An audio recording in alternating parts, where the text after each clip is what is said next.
Have you ever ended a day completely exhausted and still felt like nothing moved forward? Like you gave everything you had, your time, your energy, your focus, yet when you looked at your life, it was exactly the same as yesterday. Maybe even worse. Bills still waiting, dreams still postponed.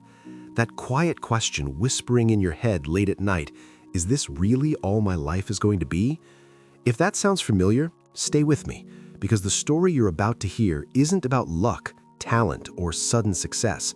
It's about a man who did everything right, worked harder than almost anyone around him, and still went nowhere, until he discovered one invisible habit that changed everything. His name was Daniel. He was 34 years old and lived in a crowded city where days moved fast and years slipped away unnoticed. Daniel worked as a delivery driver for a logistics company. 6 days a week, sometimes 7, he woke up early, loaded packages, navigated traffic, climbed stairs, and carried heavy boxes into offices and apartment buildings. People often told him, "You're a hard worker," and they were right. Daniel rarely missed the day. He never complained. He did what was asked and more. Yet, at the end of every month, his bank account told the same story. Just enough to survive, never enough to grow. Daniel rented a small apartment on the edge of the city. 1 bedroom, thin walls, constant noise from the street below. His furniture was secondhand. His fridge was rarely full. At night, after long shifts, he collapsed onto his couch and scrolled through his phone, watching other people live lives that felt impossibly far away. Friends from school posting promotions, old classmates starting businesses, people his age buying homes, traveling, building something. Daniel would close the app and stare at the ceiling, feeling a mix of envy and shame. I work harder than them, he thought, so why am I still stuck? He tried to improve his situation. He applied for better positions within the company, but without a degree, he was always passed over. He looked into courses and certifications, but after 10 or 11 hours on the road, his brain felt empty. All he wanted was rest. Weekends didn't help. He spent them catching up on sleep, running errands, and mentally preparing himself to do it all over again. Life felt like a loop with no exit. Once a week, Daniel called his father. His father had worked factory jobs his entire life and now lived on a small pension. Every call followed the same pattern. "How's work?" his father would ask. "Same as always," Daniel replied. "Just keep going," his father said. "Hard work pays off." Daniel nodded, even though deep down he wasn't sure he believed that anymore. He was working hard, but nothing was paying off. The thought that haunted Daniel most wasn't that life was difficult, it was that life was passing. He felt busy every day, but empty inside, like he was moving constantly without actually going anywhere. And late at night, when the city noise softened and his thoughts grew louder, what idea kept returning? If hard work was enough, my life would look different by now. One rainy evening, after an especially long shift, Daniel stopped at a small cafe near the bus terminal. It was almost empty. He ordered the cheapest coffee and sat by the window, watching people hurry past with umbrellas. At the table next to him sat an older man, maybe in his early 60s, reading a notebook filled with handwritten notes. He looked calm, unrushed, at peace in a way Daniel hadn't felt in years. Daniel didn't know why, but he found himself staring. The man noticed and smiled. "Long day?" he asked. Daniel laughed softly. "Every day is long." The man closed his notebook. "What do you do?" Daniel told him about the deliveries, the hours, the constant exhaustion. The man listened carefully, not interrupting once. When Daniel finished, the man asked a simple question. "And when do you work on your future?" Daniel frowned. "I work all the time," he said. The man shook his head gently. "You work to survive. That's not the same thing." Those words hit Daniel harder than he expected. "Then what am I missing?" he asked. The man leaned back in his chair. "Most people think the problem is effort," he said. "But effort isn't the issue. Direction is. You're pouring all your energy into today and none into tomorrow." Daniel felt defensive. "I don't have time," he said. "I'm tired. I barely make it through the day." The man nodded. "Exactly. That's why you're stuck." He paused, then added, "Let me tell you something I learned too late in life. Progress doesn't come from working harder. It comes from protecting a small part of your day where you build instead of react. The man explained that for years he had lived the same way Daniel did, busy, exhausted, always behind. Then one day he changed one habit, not his job, not his income, his time, specifically the way he used the quiet, unnoticed moments of his day.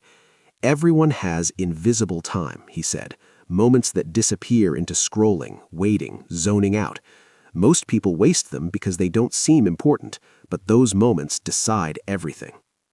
Daniel listened, skeptical but curious.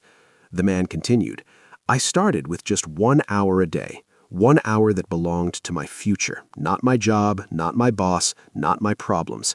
An hour where I learned, planned, and built. That hour changed my life. They talked for nearly 40 minutes.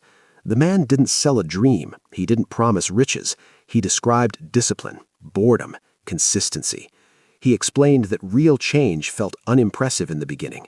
No applause, no instant results, just quiet progress stacking day after day.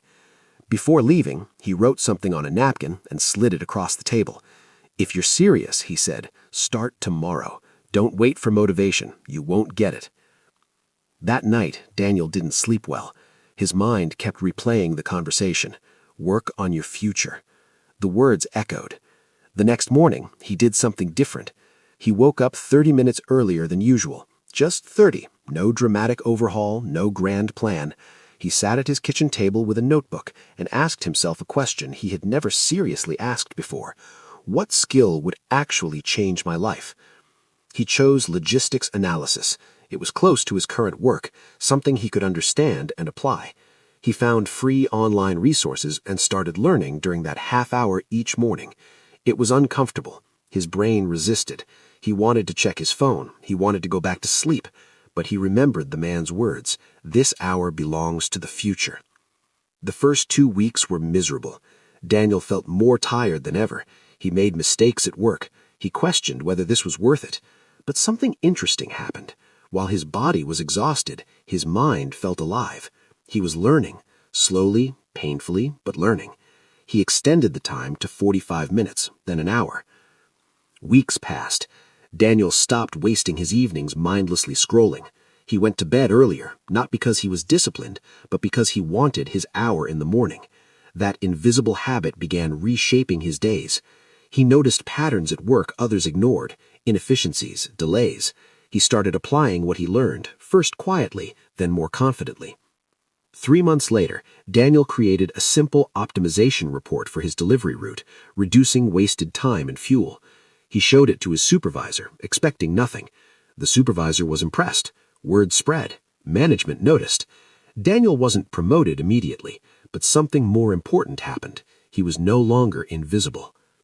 6 months after that rainy cafe evening, Daniel was offered a new role.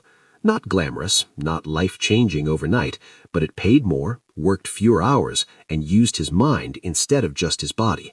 For the first time in years, Daniel felt forward motion. A year later, his life looked different. Not perfect, but intentional. That single invisible habit, protecting time to build instead of just survive, had changed his trajectory. And the strangest part was this: the habit itself was simple, almost boring, yet most people never do it. If you take anything from Daniel's story, let it be this: your problem isn't that you're lazy, it's that all your energy is spent maintaining the present instead of creating the future. Hard work keeps you afloat, direction moves you forward. So, here's your challenge. Starting tomorrow, protect one small block of time, 30 minutes, an hour, no distractions, no excuses. Use it to build something that matters to your future. A skill, a plan, a better version of yourself. It won't feel exciting at first. It will feel invisible. That's how you know it's working. If this story hit you, comment below with what you would build if you protected 1 hour a day. Like this video to commit publicly, and subscribe if you want more stories that don't just motivate, but actually change the way you think. Your future isn't waiting for more effort. It's waiting for a different habit, and it starts sooner than you think.